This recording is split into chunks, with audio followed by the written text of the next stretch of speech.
नमस्कार दोस्तों, मैं अपने चैनल के माध्यम से अपने कुछ अनुभवों को आप लोगों के लिए यदि प्रेरणादायक हों तो बांटना चाहता हूं।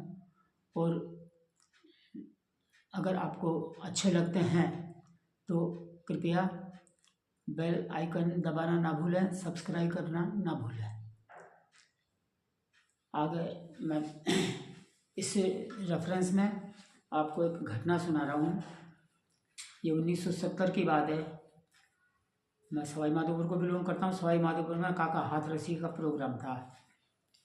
बड़ा उत्साह था लोगों में। काका हाथरसी आर्यन देश के बहुत बड़े महान हास्य कवियों में से थे। तो बड़ी भीड़ इकट्ठी हुई। जिस स्कूल में प्रोग्राम था वहाँ के व्यवस्थापकों ने काका हाथरसी के साथ साथ कुछ शायरों को भी बुलाया। तो लोग बाग सब शांति से बैठे। कार्यक्रम की शुरुआत हुई तो एक शायर को से मुखातिब होकर के बुलाया गया कि आप अपनी शायरी पढ़ें। तो उन्होंने अपनी शायरी पढ़ी, लेकिन उनका अंदाज़ गलत था। तो उन्होंने काका को चैलेंज करते, हाँ काका जी बोलो इसका जवाब। तो काका ने खड़े होकर के फिर पहले तो पढ़ा अपनी पत्नी को लेकर के। उस वक्त Indira Gandhi prime minister of India थी। तो उन्होंने बोला कि लक्ष्मी मैया वरदे वरदे वरदे, प्रधानमंत्री की कुर्सी पे काकी को धर दे धर दे धर दे। तो ये लक्ष्मी की आराधना की उन्होंने। उसके बाद में उस बात का जवाब दिया कि काका जी अब आओ आप जवाब। तो उन्होंने कहा, शेर पढ़ा उन्होंने भी कि आगे बढ़ी जो दाढ़ी, पीछे हटी मोहब्बत, वो नजरें मिलाने वाले नजरें चुरा रहे हैं। इसके साथ साथ फिर काका ने अपने जो शुरू किए, तो करीब 5 घंटे प्रोग्राम चला है। तो उनका प्रोग्राम तो जो चलता रहा, लेकिन उसके बाद में जो घटना हुई कि हम दोस्त लोग, हमारी मंडली बैठी हुई थी, तो सब अपने अपने घर चले गए। दूसरे रोज सुबह जब मिले तो आपस में बात होने लगी कि भाई काका का बहुत बढ़िया प्रोग्राम था और काका इसमें कोई दो राय नहीं कि एक ज़बरदस्ती हस्ती है, ज़बरदस्त हस्ती तो खैर हम बन नहीं सकते। तो उन्होंने कहा यार तुम भी कभी बन जाओ, मुझे राय दी मेरे दोस्तों ने। मैंने कहा बन जाते हैं। तो बोले फिर तखल्लुस क्या होगा? तखल्लुस का मतलब है उपनाम।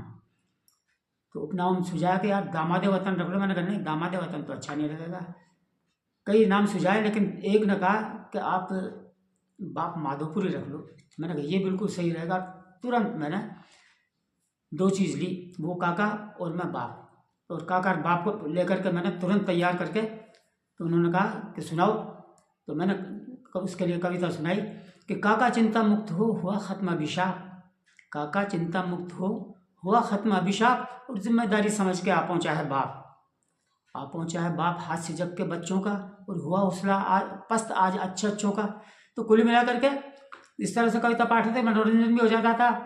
और मतलब एक तरह से समझ लीजिएगा कि इस तरह की अगर आदमी में कोई ललक पैदा हो जाए तो इसमें कोई दो राय आगे बहुत बढ़ सकता। खैर हमारे अंदर तो इतनी ललक तो पैदा हुई नहीं, लेकिन मनोरंजन तो खूब कर लेते थे हम लोग। तो बड़ी छोटी छोटी सी बातें हैं। मैं स्कूल में पढ़ता था, 10वीं क्लास की बात।